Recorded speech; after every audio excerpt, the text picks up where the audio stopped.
అవునంటాది.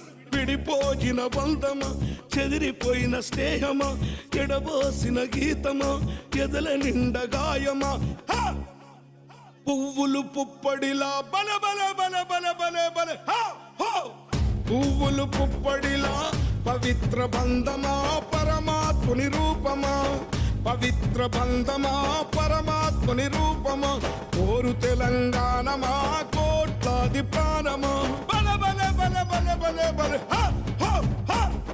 పొడుస్తున్న పొద్దు మీద నడుస్తున్న కాలమా, కోరు తెలంగాణమా, కోరు తెలంగాణమా, కోట్లాది ప్రాణమా.